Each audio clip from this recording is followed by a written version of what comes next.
Muito boa tarde, ou olá, ou bom dia, dependendo depois da hora em que estiverem a ver isto. Bem-vindos ao primeiro programa do podcast da Associação Girar, o podcast que terá o nome de Ser é Poder. Uma pequeníssima introdução com o que é Girar. A Girar é uma associação, é um movimento cívico que opera em Ferreiros, uma freguesia de Braga. Tem vários intuitos, tem vários propósitos. Levar ações diretamente para o campo, não voltadas para dentro, para si, para Girar, mas essencialmente para a comunidade. Ações de todo o tipo, podem ser recreativas, podem ser culturais, podem ser educativas, podem abordar assuntos na área da educação, da saúde, algumas ações que já temos levado a cabo durante os 2 anos que temos apenas de existência. Hoje, no âmbito do Dia Mundial da Criança, que se celebra no dia 1 de junho, temos uma série de atividades que temos programadas. Esta é uma delas, é uma conversa, entrevista com a Magda Gomes Dias, uma pessoa conhecida aí dentro do âmbito da educação. E vamos ter, para além disto, que é uma conversa online, vamos ter um debate, um colóquio com 3 pessoas diferentes, no dia 31 de maio, portanto, no dia antes do Dia da Criança, 1 de junho, às 21 horas, na Junta de Freguesia de Ferreiros, com uma nutricionista, com uma pediatra e com uma especialista na área de sono. Penso que sejam áreas que os pais anseiam muito por respostas e por saber como é que podem lidar com este tipo de problemáticas. O debate terá o tema, na altura, Pais competentes, filhos resilientes, e esta conversa versa precisamente a área da parentalidade. Vamos deixar que a Magda fale sobre isso. E a introdução está feita e vamos para aquilo que interessa, que é a conversa que vamos ter consigo. Pronto, vamos então agora com uma especialista na área da parentalidade, Magda Gomes Dias, autora do blog Mums the Boss, fundadora e diretora da Escola da Parentalidade e Educação Positivas, autora de best-sellers, o Crianças Felizes, Berra-me Baixo e o Para de Chatear a Tua Irmã e Deixa o Teu Irmão em Paz, um título sugestivo. Tem ainda uma frase máxima que eu gosto particularmente, que é o educar da cabeça para o coração no caminho da felicidade. Não sei se disse tudo, se quer acrescentar alguma coisa, Magda? Acho que disse aquilo que tinha de dizer. Sim, obrigada antes de tudo pelo vosso convite e parabéns pela iniciativa e por estes 2 anos já tão ativos que vocês têm. Obrigada. Obrigado. Vamos começar então aqui com uma pergunta um bocadinho mais abrangente, mas eu acho que é bastante importante, que é qual é o papel do adulto na vida da criança?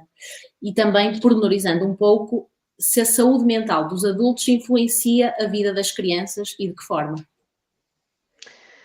É uma pergunta muito genérica, muito abrangente. Podíamos ficar aqui o resto do dia a conversar acerca dela, porque realmente ela tem muitas nuances. E a escola é o papel do adulto, envia-me para vários lugares. E eu escolhi olhar para ele de um determinado ponto de vista, porque existem várias nuances, não é? Vários olhares. O papel do adulto é crucial. Se não houver um adulto a tomar conta da criança, a pegar nela desde que ela nasce, a nutri-la, a cuidar dela, a ensinar, a corrigi-la, o que nós vamos ter no final são selvagens. Porquê? Porque nós, enquanto sociedade, nós necessitamos nós existimos, não é? Nós existimos de acordo com determinadas regras, somos conduzidos através de determinados princípios e valores e, portanto, tudo isso é transmitido através do adulto que está connosco criança, não é? E, portanto, para além de garantir a nossa sobrevivência, a parte da alimentação, do descanso, da proteção física também e mental, naturalmente, este adulto está encarregue de formar a criança, formar e educá-la para que ela seja um adulto, então, autónomo, responsável, também feliz, são aspectos importantes, e esse é o princípio, não, eu não vou dizer que é o principal, mas é um dos papéis importantes na vida da criança, é ter este adulto que se preocupa, que cuida, que está interessado e que naturalmente, fazendo tudo isto, também lhe transmite afeto, também lhe transmite uma noção de pertença e de significado. A saúde mental dos adultos influencia a vida das crianças? Naturalmente que sim. tal como a saúde mental da criança também vai influenciar o adulto. A relação parental é recíproca e, portanto, as duas, não é? Há aqui uma. O termo é esse, há uma reciprocidade. E, portanto, se nós temos um adulto que está fragilizado ou tem outras questões relacionadas com a saúde mental, nós podemos aqui ter um adulto que está menos capaz de exercer temporariamente ou para sempre, não sei, a educação da criança, mas também não podemos descartar o contrário, que é a saúde mental da criança tem um impacto muito grande também na vida do adulto. Muito bem, muito obrigado. Eu vejo aquilo que eu vou observando neste momento no mundo é que toda a gente está ansioso por respostas e por fórmulas e assim como fazer gestão de birras, como ter mais paciência. Será possível fazer uma criança feliz, que é algo que também parece quase impossível? Hoje elas vivem quase constantemente insatisfeitas. Hum, Será que dizer que sim resolve sempre? Como é que se diz que não? Será que se deve dizer que não? Como é que se faz isto? Qual é a fórmula mágica? Se é que há. Não há fórmulas mágicas, não é? Nós temos aqui que contar com muitas componentes. Temos que contar, primeiramente, com a natureza da criança. E o que é que isto quer dizer, a natureza da criança? Nós sabemos que, eu gosto muito desta expressão, adoro provérbios, e dizeres, o difícil não é viver, o difícil é saber viver. E há crianças que têm uma predisposição, isto nós podemos chamar isto de fatores protetores, têm uma predisposição para serem mais resilientes, lidarem melhor com a frustração, e há outras crianças que têm realmente mais dificuldade, são mais inflexíveis, são mais resistentes, frustram-se com mais facilidade e têm mais dificuldade em lidar com essa frustração. Então, se eu posso ter dois filhos e um filho vem com esta maior capacidade em lidar, por exemplo, com a frustração, em ver o copo mais cheio, e tem outro filho que está permanentemente insatisfeito, lida muito mal com os nãos e com as insatisfações. Reparem que a forma como eu vou ajudar, se calhar um vai precisar de maior ajuda, maior intervenção. E porquê? Porque ele vai estar a lidar mais vezes, não vou dizer mais vezes com a frustração, mas não vai saber lidar tão bem com a frustração. Portanto, em primeiro lugar, não há uma fórmula, porque todas as crianças são diferentes, isto é um grande clichê, mas nós temos que ter mesmo isto em conta, a natureza da criança é diferente uma da outra, e depois temos que ter também em conta os próprios pais. Há pais que são mais pacientes, há pais que são mais. Que procuram mais informação, que procuram outras formas de lidar, experimentam mais, e há outros pais que são mais inflexíveis. É da forma que eu quero fazer e vai ter que ser assim desta forma. E, portanto, o objetivo de criar uma criança feliz, eu não sei o que é que isso é, não sei mesmo o que é que isso quer dizer. Será que é uma criança que está satisfeita o tempo todo? Será que é uma criança que está a sorrir o tempo todo? Isso não pode ser o nosso objetivo. Uma criança feliz, ela vai ficando feliz, todos nós vamos ficando felizes pelos acontecimentos do nosso dia a dia, mas a felicidade, o sentimento de felicidade, eu sou uma pessoa feliz, não só uma criança, uma pessoa feliz, é não é propriamente um estado naquele momento, mas é uma forma de ser, é uma forma de estar, é uma procura. Então, é muito mais importante eu focar-me não na felicidade da criança, mas em trabalhar com ela, por exemplo, a forma como ela vai lidar com a frustração, dar-lhe autonomia, ensinar-lhe autonomia para que ela alcance e faça as coisas por ela e sem necessitar de apoio dos outros. Nós necessitamos sempre de apoio dos outros para muitas coisas, mas existem coisas que nós precisamos fazer sozinhas. Sozinhos, pedir informação, fazer o laço, não é? No atacador, organizar a nossa mochila para a escola e para o desporto, resolver os nossos conflitos com os colegas na escola, superar uma determinada ansiedade ou até uma frustração, uma zanga que vamos tendo com colegas ou eventualmente até com namorados quando os miúdos já são maiores. Portanto, é muito mais importante trabalhar a autonomia, a responsabilidade, a parte da inteligência emocional e tudo isso depois no pacote acabará por dar essa sensação de felicidade. Não podemos aqui esquecer um ingrediente muito importante, que são as relações. Colocar os miúdos em contacto com pessoas diferentes, com realidades diferentes, dar-lhes esta riqueza da relação com o outro, ainda que o outro seja diferente, ainda que junto do outro por vezes venha conflito, isso é extremamente importante. E talvez assim, talvez aí tenhamos essa experiência de felicidade que é altamente subjetiva. Quanto mais eu estudo a propósito destes temas, mais percebo que a felicidade é um conceito muito subjetivo e que depois vai dependendo das idades, das experiências e também do significado que nós vamos dando a tudo aquilo que nos acontece na vida. É verdade mesmo.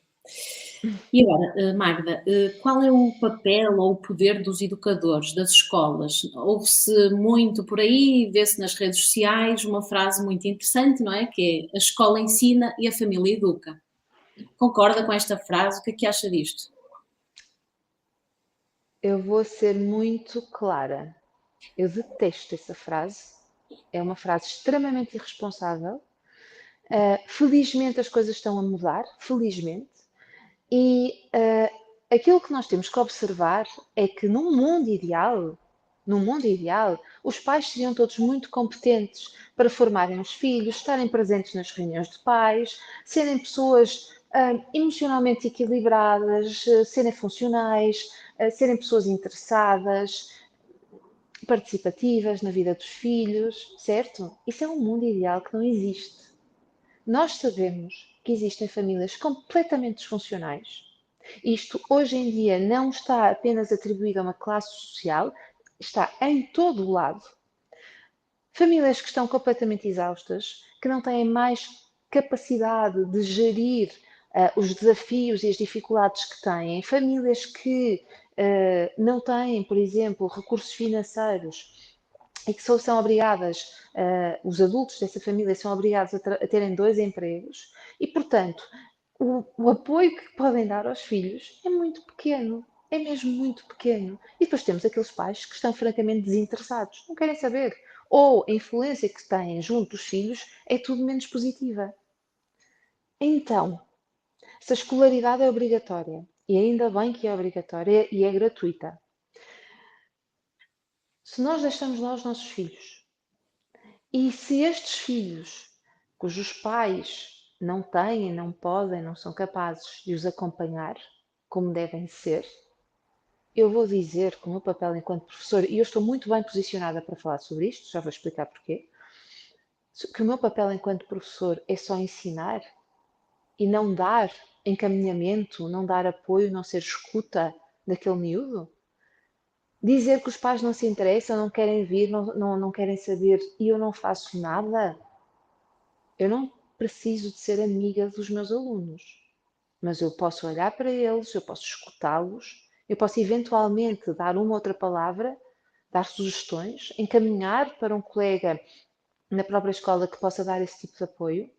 E, portanto, eu, enquanto membro de uma sociedade, sendo eu professor ou tendo algum tipo de atividade numa escola, estando presente na vida daquele miúdo ou daquela miúda, fechar os olhos porque o meu papel ali é só ensinar, é irresponsável, é desonesto, e não é isto que eu quero numa sociedade onde eu vivo. E eu estou muito bem colocada para dizer isto, porque durante muitos anos eu dei aulas em cursos profissionais, e já lá vão muitos anos, porque na altura a escolaridade obrigatória era o 9º ano. Eu estava em contacto com miúdos que tinham saído do circuito escolar e que tinham voltado ao circuito escolar para terminarem o 9º ano e poderem ter depois acesso a um emprego, a um melhor emprego. Eu tinha miúdos que não se cruzavam com os pais. Eu tinha miúdos que tinham processos em tribunal ligados à violência doméstica. Em parte da minha aula, porque aqueles miúdos estavam lá para ter o 9º ano, não era para terem uma formação.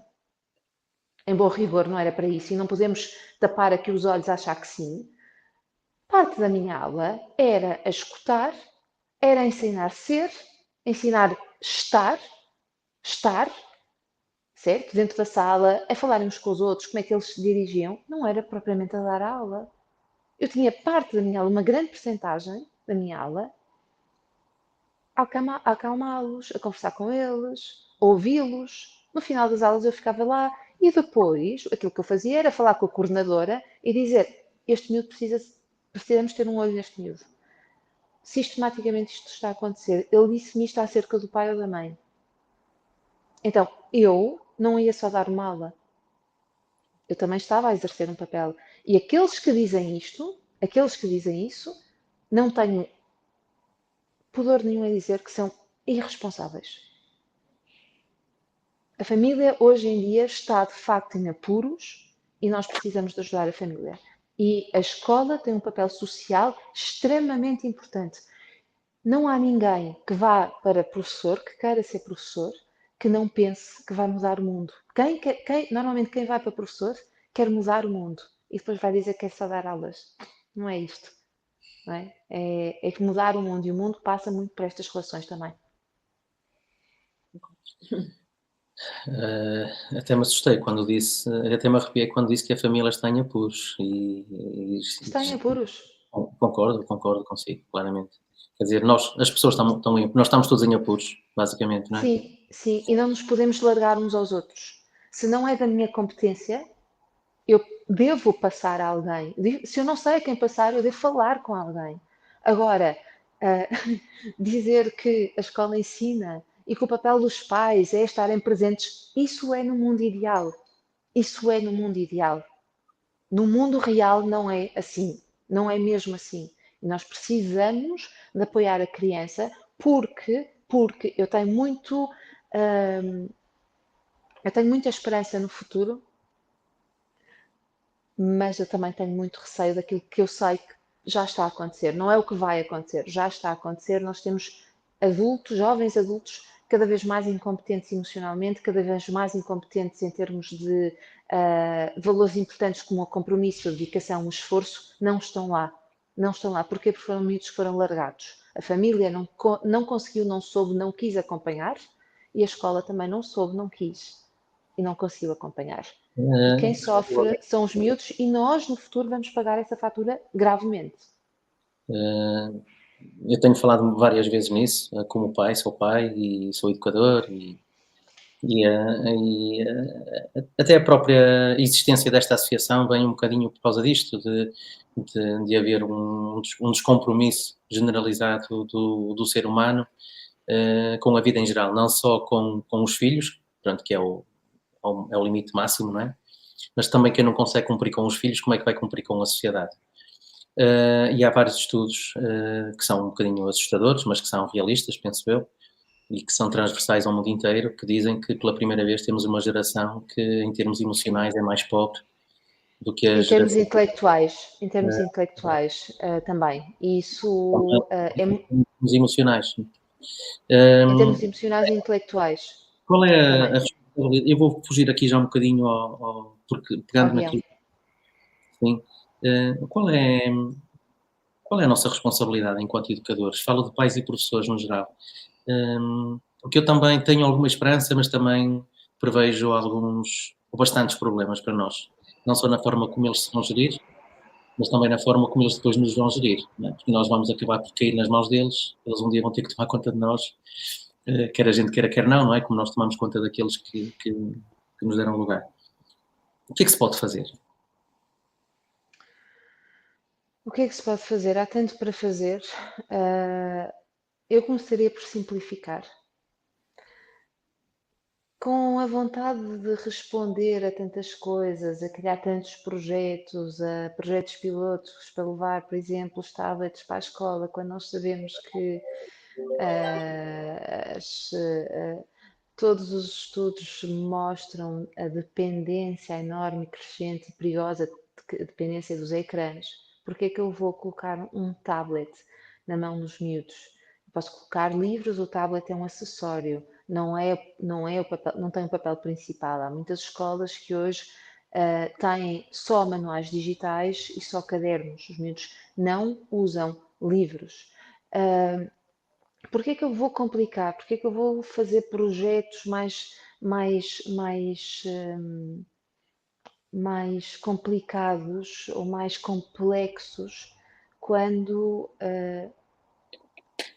o que antigamente funcionou? Porque nós estamos sempre a inventar coisas novas.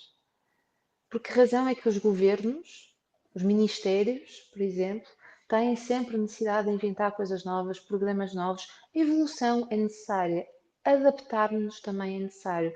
É óbvio que a escola antigamente funcionava de uma determinada forma para um determinado tipo de aluno, só que o que não faltava lá era o interesse do professor pelo aluno, a maior parte das vezes interessava-se. Podemos dizer que era uma educação ou um formato muito tradicionalista, certo? Só que havia interesse, havia acompanhamento e havia outra coisa que era confiança. Nós confiávamos no professor, nós confiávamos no nosso vizinho, nós conhecíamos as pessoas que estavam à nossa volta, todos nós tínhamos uma rede de apoio interessante. Hoje em dia nós vivemos de uma forma muito mais individualista, desconfiamos dos outros, temos muita informação também e aquilo que mais me assusta, muito sinceramente, é a incapacidade que muitos de nós temos, ou a incapacidade que nós estamos a demonstrar em termos de poder crítico. Talvez começasse por aí, o poder crítico das pessoas, de nós todos, não são as pessoas, somos nós. O nosso poder crítico, nós temos sempre poder crítico. Nós lemos uma notícia, lemos um estudo, ouvimos alguém a falar de alguma coisa e se for uma pessoa eloquente, que fale bem, nós achamos que aquilo é uma verdade. E não temos poder crítico. E este poder crítico está a cair em desuso. Por isso é que eu há pouco dizia que mesmo intelectualmente os miúdos estão menos capacitados do que nós, e não é só decorar na escola as coisas, eles não têm poder crítico. Não é só isso. Eu também decorei as coisas na escola e tinha poder crítico e era convidada a pensar, a cruzar informação, a justificar e interpretar. E hoje em dia, aquilo que nós vemos é que adultos e crianças não têm poder crítico. Não pensam, não colocam as situações em questão. Dá muito trabalho, por um lado, e por outro lado, nós vivemos numa ansiedade e numa vertigem muito perigosa que nos impede de ter essa capacidade de entrarmos dentro de nós e pensarmos: será que isto faz sentido? Toda a gente está a dizer, mas será que isto faz sentido? Deixa-me pensar por mim. E eu construir a minha própria verdade, a minha própria interpretação em relação a determinadas coisas. E isso nós vemos, por exemplo, nas milhentas páginas ligadas à parentalidade, que hoje nos vêm editar normas, nos vêm dizer que de acordo com este estudo ou de acordo com aquele autor, pode ser tudo verdade, pode tudo fazer muito sentido. Mas antes de assumirmos isso como uma verdade, vamos pesquisar, vamos refletir e vamos olhar se aquela instrução, se aquela sugestão me serve.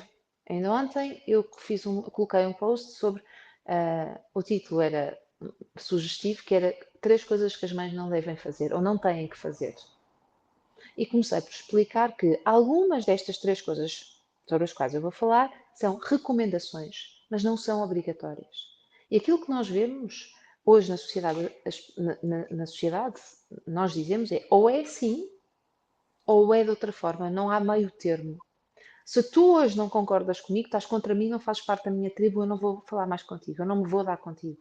Antigamente nós não tínhamos medo de dizer eu não concordo contigo, eu tenho uma visão diferente e aqui estão os meus argumentos. Hoje estamos tão polarizados, não podemos ter.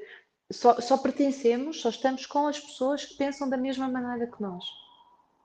Então estamos todos a viver em becos, em seitas, isso nunca deu certo, não é? Talvez esta capacidade em termos de poder crítico, talvez eu começasse por aí.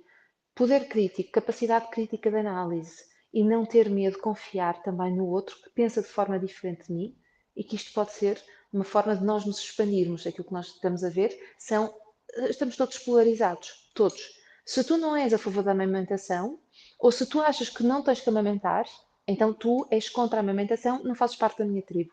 Se tu não levas, se tu não mantens os teus filhos até aos 2, 3 anos em casa, deixas logo os teus filhos aos 6 meses, é porque não te interessas pelos teus filhos. Mas quem é aquela pessoa para perceber a minha realidade, saber se é uma coisa que me vai ou não vai? São dogmas. Alguém tornou isto ou várias pessoas olharam para isto como verdades absolutas, foram tornadas dogmas e de repente nós não podemos escolher, porque se eu escolher não for de acordo com aquele caminho, então eu estou a prejudicar os meus filhos. Não é assim. Não é assim. A mãe que escolhe colocar um filho aos 6 meses pode colocar numa creche, por exemplo, pode querer fazê-lo, ou pode ter que o fazer, e pode querer fazê-lo, que é diferente. E as duas liberdades podem existir. Eu preciso de o fazer porque tenho de continuar com o emprego e tenho de voltar ao final de 6 meses, ou eu quero colocar o meu filho na creche aos 6 meses porque eu também me realizo muito, além de ser mãe, também me realizo muito no meu trabalho. Então, este peso precisa novamente deixar de existir, porque isto não existia. Antigamente, podíamos escolher estas coisas, ou antes, não havia tanto julgamento. Então, este poder crítico de olharmos para a informação, a imensa informação que nos causa tanta ansiedade, respirarmos um bocadinho, olharmos, ok, mais uma informação, mais 3 ou 4 pessoas que me estão a aparecer a dizer a mesma coisa. Mas será que no fundo de mim isso me serve? Será que isso Fala, para mim é uma verdade? fala do espírito crítico. Terá a ver também agora com a forma como se consome e a qualidade dos conteúdos. Eu vejo, por exemplo, jovens, adolescentes constantemente agarrados a TikToks e aquilo que eu acho, e não sei se isto é verdade, mas é que eles nem sequer têm eles nem sequer, eles riem-se de nada, não têm critérios, não sabem distinguir uma boa piada, Sim. um bocadinho por aí também, é isso que está a dizer. Sim, sim, quer dizer, as boas piadas, Mas também a quando piada era adolescente, é tal quando era adolescente, o discernimento do espírito crítico, não é? De olhar para uma coisa e perceber se tem ou não tem qualidade, eles conseguem consumir conteúdos à velocidade que o polegar, não é só os, infelizmente, não é só os mais novos, também os mais velhos, não é? À velocidade que o polegar atua, não é? Portanto, entra uma coisa qualquer, aquilo tem um segundo, nem viram, já passaram à frente, de repente aparece uma coisa qualquer, estão a rir, se a gente vai olhar, não consegue perceber de que é que se estão a rir, porque há coisas que repetidamente estão a ver as mesmas coisas que não parecem não são boas em termos de qualidade. então, temos aqui duas questões diferentes, que é a dopamina que é libertada nessa altura, quando eu estou a consumir um, conteúdo muito rapidamente, é um estímulo constante, estamos constantemente a ser estimulados, não é? O scroll é um estímulo, e a partir do momento em que a velocidade, a música, a intensidade da música, a velocidade da pessoa que está a falar ou da imagem a passar diminui, já não me causa estímulo e eu avanço, Então, o cérebro vai libertando dopamina e vai precisando desse constante, é uma droga, é uma droga. Quem ainda não olhou para os ecrãs e para as redes sociais como uma droga, devia começar a olhar. Devia começar a olhar. Nós temos medo de dizer estas coisas, mas devíamos começar a olhar. Relativamente ao poder crítico, era essa a questão do poder. Não, é isto cruzamento, não é? Porque, na verdade, parece que consomem Ah, tantas vezes a mesma coisa que parece que não sabem, não conseguem perceber o que então, Sim, acontece. também não é. nós todos já ouvimos falar do algoritmo, certo? Uhum. Pronto. Antigamente o algoritmo eventualmente era o nosso grupo de amigos que nos influenciava. Portanto, se eu pertencesse a um grupo, se calhar eu ia ouvir o mesmo tipo de música que todos os meus amigos e se calhar ia achar o tipo de música dos outros meus amigos. Os meus amigos eram o meu algoritmo, correto? Hoje em dia, o meu algoritmo é uma rede social e, portanto, vou-vos dar um exemplo. Aqui há uns anos, houve um ator português que faleceu. E apareceu-me no meu Instagram, fulano faleceu. E eu cliquei para ver. Passado 2, 3 segundos, eu recebo uma nova imagem dessa mesma notícia e voltei a clicar. Ao longo do fim de semana, fui vendo uma outra notícia e, claro, pronto, foi uma situação que chocou o país e eu voltei a clicar.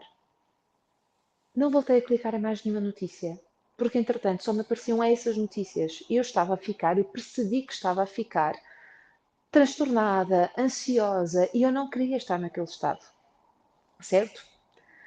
Ainda que eu tivesse deixado, e aí fiz o teste, eu deixei de clicar naquela notícia, o facto de eu ter clicado 3 ou 4 vezes E se calhar o facto das pessoas à minha volta, que estão no meu circuito, na mesma que eu sigo ou que me seguem, terem também clicado, deu a informação ao algoritmo de que aquela informação, aquela notícia era importante. E, portanto, vamos fazer com que as pessoas recebam mais esta notícia para permanecerem mais tempo dentro desta rede social. É assim que se passa. Ora, se eu também não percebo como é que estes mecanismos funcionam, eu não percebo como é que eu estou a ser influenciada, como é que eu estou a ser manipulada. Experimentem fazerem este exercício. Coloquem, por exemplo, paisagens bonitas, coloquem moda, coloquem música e comecem a seguir 2 ou 3 tipos de páginas ligadas à arte, ligadas à moda, a viagens, ligadas à música, ligadas ao que vocês quiserem, diferente daquilo que nós normalmente seguimos. E cliquem nessas páginas durante 2 dias. A partir desse momento, começam a receber muito mais informação desse tipo. Onde é que eu quero chegar? A que conclusão é que nós chegamos? Chegamos à conclusão de que hoje nós não recebemos a informação que queremos, nós não escolhemos a informação que queremos. Não somos livres disso. Essa informação aparece-nos porque nós clicamos 2 ou 3 vezes nela e então, para que eu permaneça mais tempo numa rede social, essa informação vai-me chegar mais vezes e eu vou construindo o meu pensamento, a minha realidade, através dessa informação. Antigamente, eu pegava num jornal. Os jornais tinham todos algum tipo de orientação. Sempre tiveram. Mas eu podia ler este jornal, eu podia ler o outro jornal, eu podia sentar-me à mesa do bar da faculdade ou de um café qualquer e falar sobre política, sobre economia. Na minha altura foi a mudança, eu lembro-me de ter debates quentíssimos sobre a mudança do escudo para o euro. Lembro-me perfeitamente disso. E esses debates eram espécies de tertúlias em que nós víamos os prós e os contras. Íamos para a biblioteca à procura de informação, pesquisávamos livros, encontrávamos revistas, mas nós formávamos a nossa opinião, nós líamos e construíamos a nossa opinião. Hoje, não. Hoje, não temos esse vagar, não temos essa oportunidade. Somos todos nós que criamos esta realidade. Então, se eu a quero mudar, eu tenho que fazer um exercício, se calhar um movimento contrário, ou nem precisa ser contrário, de ter isto em atenção e perguntar-me de que forma é que eu estou a ser influenciada ou manipulada e porquê é que eu me estou a permitir fazer isto, a deixar que isto aconteça. Eu preciso de ter esse poder crítico. Então, os miúdos hoje em dia não têm mais dificuldade porque estão sistematicamente expostos às redes sociais. Quando nascem já foram fotografados e se calhar mostrados em direto para os avós e para os amigos. Não é que eles estejam dependentes, nós todos criamos este sistema, nós somos todos parte disto. E se achamos que isto não está bem, que nos está a prejudicar, então de alguma forma temos que construir o nosso movimento independente para termos para que as coisas comecem a mudar. E proibir o uso de telemóvel, por exemplo, e de redes sociais, felizmente está em cima da mesa e a minha esperança é que daqui a 2 anos seja completamente proibido nas escolas, completamente proibido. Não acredito que ensinar a usar o telemóvel ou as redes sociais seja a resposta, porque há miúdos que se viciam muito mais, temos que dizer que o telemóvel, não é o telemóvel, desculpem, o smartphone e as aplicações que lá estão viciam, e há miúdos que se viciam mais do que outros, tal como ao tabaco. Há miúdos que pegam num cigarro, não gostam daquilo e largam, e há outros miúdos que se viciam rapidamente no tabaco. E, portanto, o tabaco foi proibido da escola, não foi? Eu ainda sou da altura em que se fumava atrás do pavilhão. Então, se o tabaco foi proibido nos cafés, nas escolas, nos comboios, nos aviões, nos espaços públicos fechados, porque faz mal, tenhamos a coragem de olhar para o telemóvel como algo que também vicia, não todos, mas muitos, e que ele não é preciso estar numa escola. e eu não dou 2 anos, esta é a minha grande esperança, para que as políticas saiam e proíbam, e tem que haver políticas de cima que proíbam o uso do telemóvel em escolas, por exemplo. Todos os professores cujas escolas proibiram o telemóvel dizem que é muito mais simples, mais fácil ter a atenção dos alunos. Porquê? Porque eles não estão distraídos. Mas eu não pego no telemóvel. Ponham uma pessoa que quer deixar de fumar com um maço de tabaco ao lado e um isqueiro e um cinzeiro todos os dias e ponham pessoas à volta dela a fumar e digam assim: agora tu tens de ter força de vontade para deixar de fumar. Pronto, é a mesma coisa. E então, Magda, mesmo em casa, devemos impor limites às nossas crianças, devemos negociar, temos aqui muito no querer ser amigos dos nossos filhos, em vez de pais e educadores. Como é que podemos alterar isto? Primeiro, Mas perceber que. e é possível ser amigo e pai ao mesmo tempo, por exemplo? Eu ia começar justamente por aí. Percebermos que eu não tenho que escolher entre ser amigo e ser pai. Eu posso ser os dois, certo? Eu posso ser os dois. Eu não tenho que ser, eu não posso, eu não, a coisa não se coloca desta forma. Ou sou uma coisa, ou sou outra coisa, certo? A coisa não se coloca desta forma.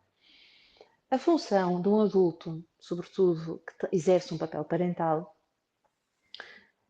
é educar, corrigir, colocar limites, porque os limites são proteção, certo? Eu não deixo um filho meu com 6 anos, com 9 anos, ver filmes para maiores de 18. Não vou deixar. Porquê? Porque isto é uma segurança, não é uma proteção, é o limite que eu coloco, porque ele ainda não tem maturidade nem inteligência emocional para lidar com as coisas, com algumas das coisas que aparecem em filmes para maiores de 18 anos. Correto? Tal como também não deixo o meu filho de 9 anos, que não sabe corrigir, de 9 anos, ou de 12 anos, ou de 15 anos, que não sabe conduzir, por exemplo, que ainda não sabe conduzir, pegar no meu carro, porque ele ainda não aprendeu. Não permito que uma criança de 5 anos, um filho meu de 5 anos que ainda não tenha aprendido a nadar, que se atire a um rio, por exemplo, ou que se atire para uma piscina onde não tem pé. Se tudo isto nos faz sentido, também fará sentido eu, mãe, colocar limites para os meus filhos, aos meus filhos, por exemplo, em relação ao horário de dormirem. Porquê? Primeiro, porque eles, os mais pequenos, miúdos com 5, 6 anos, não sabem ler as horas, não sabem se são 8 horas ou se são 10 da noite, poderão eventualmente sentir o cansaço, e eu digo, a hora de dormir é esta, estabeleço que são 9 horas, por exemplo, ou 9h30, ou 8h30, que a família sabe de si. Então, esta é a hora limite para estarmos acordados. Por que razão é que eu estabeleço estes limites? Segurança novamente. Quando uma criança está descansada, certo? Descansou, dormiu, aconteceram uma série de coisas durante aquela noite. Ela descansou, processou as aprendizagens todas, consolidou essas aprendizagens, registrou memórias. O cérebro mais descansado é um cérebro muito mais autorregulado. Em termos hormonais, também o corpo fez o que tinha que fazer e no dia a seguir a criança acorda mais descansada. E, portanto, mais descansada, ela pode autorregular-se, pode estar mais focada, pode escolher melhor os seus comportamentos, colidir menos e por aí vai. Então, este é um limite. Os limites servem, mais uma vez, e volto a frisar, para criarmos, para protegermos os miúdos, para trazermos uma experiência de segurança também. Se eu devo negociar aquilo que pode ser negociado. E tenho que me lembrar uma coisa, que é, eu posso iniciar uma negociação, eu enquanto mãe, e terminá-la. E dizer, não, não vamos negociar absolutamente nada, porque aquilo que tu estás a sugerir não é razoável. Vamos supor que o meu filho de 12 anos diz assim, eu hoje quero sair à noite. Agora, a partir de agora, quero começar a sair à noite. E quero vir à sexta-feira, venho à meia-noite, e ao sábado venho à 1 da manhã. Eu posso, até posso ter no meio de 15 anos, eu posso dizer que, tendo em conta quem é aquela criança, tendo em conta a zona onde a gente mora, tendo em conta o facto de, por exemplo, eu trabalhar no dia a seguir e ser eu que o vou buscar, dizer que aquilo não é razoável para a nossa família. E sim, devo negociar e devo perceber até que onde é que eu posso ir e até onde é que o meu filho já tem maturidade e responsabilidade para ir. E, portanto, sim, devo negociar porque é importante que eles aprendam a escutarem as suas necessidades, a pedirem e a organizarem-se para encontrar algo que sirva às duas partes. Ou seja, um ganha-ganha. É extremamente importante. Não negociar com os miúdos ou não combinar coisas com eles,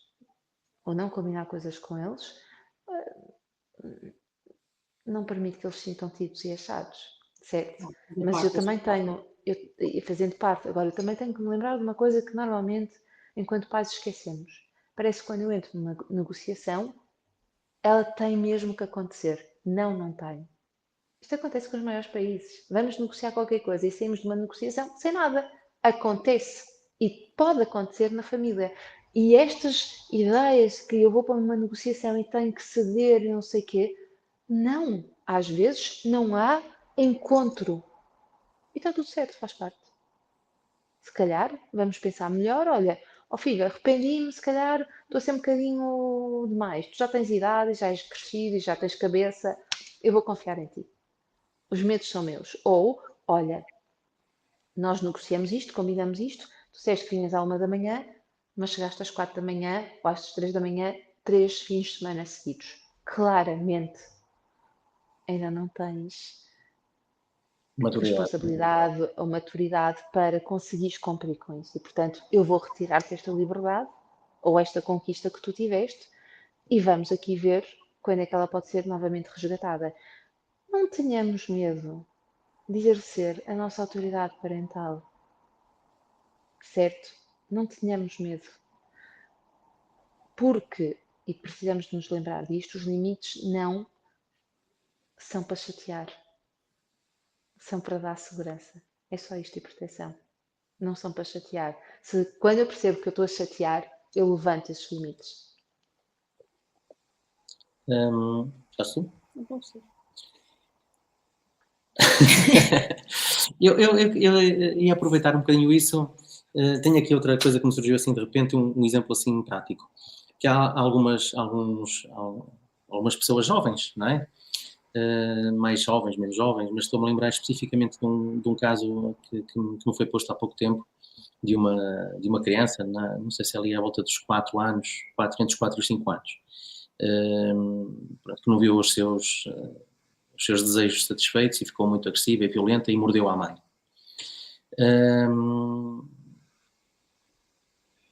O que fazer? Como é que uma mãe reage a uma violência destas? Estamos a falar, uma coisa é falar com um adolescente que tem 14, 15 anos e que tem capacidade, também se pode tornar agressivo e violento também, não é? Portanto, não seria a primeira vez. Mas numa criança mais nova, o que me diz? Eu digo que precisava de saber muita coisa sobre essa história. Porque morder com 1 ano, existem algumas explicações para isso, com 3 anos também. Com 4 anos, a menos que sejam os 4 anos acabadinhos de fazer, Não quantos 4, 5 anos? Mais ou menos. 4, 5 anos, não, eu vou sair do morder, porque eu precisava de um contexto e não vou ficar no morder, mas Não, atrás. como? Isso se calhar não começa aqui, não é? Esta história já deve ter algo por trás. Não faço a menor ideia, pode ter a ver com algo que se passou na escola, algum tipo de comportamento, e eventualmente, reparem, uma criança de 4 anos se calhar tem um irmão, o irmão com 1 ano se calhar morde, a criança pode replicar esse comportamento, portanto, há tantas possibilidades que eu não vou ficar na especificidade, a especificidade do morder seria leviano da minha parte sugerir seja o que for sem ter um contexto e um bom contexto. Agora, quando nós temos comportamentos mais agressivos, mais violentos em crianças mais pequenas, que supostamente nós achamos que elas não entendem as coisas que nós explicamos, porque pelo menos foi o que eu entendi naquilo que estava a dizer. Se for um adolescente, ele pode ser agressivo, mas vai ouvir aquilo que eu tenho de dizer. Mas não há uma diferença muito grande entre ouvir e depois fazer seguir os conselhos que nós estamos a dar. Agora, uma criança pequena, eu devo esperar, sim, algum comportamento mais exuberante, um comportamento mais agressivo. Isto é explicado pela imaturidade do sistema nervoso central, pela imaturidade do cérebro da criança. Ou seja, até, eu não vou dizer até aos 12 anos, mas até aos 6 anos, há aqui vários marcos muito importantes. Até aos 6 anos, é esperado ver um comportamento mais impulsivo da criança, certo? Isto tem a ver justamente com essa imaturidade cerebral da criança e imaturidade também em termos de experiências. Ainda não viveu o suficiente para... Porque o nosso cérebro, ele cresce não só por causa da idade que nós temos, do nosso crescimento, mas também vai crescendo com as experiências que nós vamos tendo, correto? Com as experiências que vamos tendo uns com os outros e com o significado que essas experiências, que nós atribuímos a essas experiências. E, portanto, uma criança mais pequena, eu tenho que saber que ela é muito mais impulsiva, que zangada, ela se calhar não, ela não se consegue regular como uma criança com 12 anos, como um adolescente de 17 ou como um adulto de 30 e tal. A regulação dela é muito pequena. Se calhar, eu vou aqui atirar um terço, será para a regulação e tudo o resto será para o impulso. Então, como é que eu faço, como é que eu ajudo esta criança a autorregular-se? Primeiro, criando um ambiente de tranquilidade e de paz, certo? Sabendo que este tipo de comportamento, eu enquanto adulta, quando eu sei que este tipo de comportamento é esperado, eu não me assusto com ele. Aquilo que eu tenho que fazer é corrigi-lo. Então, se eu preciso corrigir uma criança de 4 anos que teve um comportamento mais exuberante, a primeira coisa que eu vou fazer é acalmá-la. E depois vou dizer, olha, não quero que faças isso magoou-me, ou magoaste o teu irmão, ou esse tipo de comportamento não te traz vantagens, não é bom, prefere fazer assim, prefere explicar-me ou chamar por mim. Enfim, vou-lhe dando uma série de estratégias, dando-lhe ferramentas para que ela vá enchendo o seu suporte Billy, certo? E vá tendo ao longo da sua caminhada, ao longo do seu crescimento, estratégias que lhe sirvam. Agora, responder a uma pergunta deste género, sem informação, seria muito leviano da minha parte. Ok, tudo Portanto, dou bem. aqui um geral que é, as crianças são impulsivas, é natural que o sejam, não é natural, são impulsivas e nós vamos caminhando com elas, corrigindo-as, isso é o mais importante. Muito obrigado. Só Estamos a para chegar. terminar, não é? Já estamos aqui a alongar-nos um bocadinho, mas que formações, esta é aqui a área da Magda também, que formações há disponíveis, que ferramentas para ajudar os pais nesta tarefa árdua de educar os seus filhos? Então, nós temos muita informação no Instagram, neste momento que é a plataforma que nós utilizamos. Antigamente tínhamos o Mums the Boss, o blog Mums the Boss, entretanto fechamos o blog e todos os dias, às vezes mais do que uma vez por dia, deixamos conteúdo. Temos a nossa newsletter também, isto tudo conteúdo gratuito. Temos a nossa newsletter que sai, não semanalmente, mas vai saindo sempre que faz sentido. Não é porque há muita gente que tem newsletters semanais que nós temos que publicar semanalmente. Se não tivermos nada para dizer, não vamos dizer.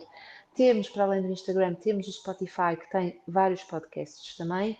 E temos semanalmente, à terça-feira, uma aula que eu dou da 1 à 1h30, uma aula com temas muito diferentes, desde a adolescência, as birras das crianças pequenas, a importância da autoestima, a importância da própria autoestima dos pais, enfim, são aulas de meia hora, extremamente condensadas, com muita informação e que realmente recomendo e convido todos aqueles que possam estar presentes. São aulas que não ficam gravadas, que depois seguem para um reservatório que nós temos onde colocamos todas essas aulas, mas são ao vivo, quando elas acontecem, são ao vivo e gratuitas. Quem desejar investir mais nestas questões da parentalidade, saber mais de uma forma mais estruturada, mais acompanhada, nós temos as nossas formações em parentalidade, temos as nossas formações em inteligência emocional também, essas que acontecem ao vivo, em tempo real, através da plataforma Zoom, portanto, podemos fazer isto do conforto da nossa casa.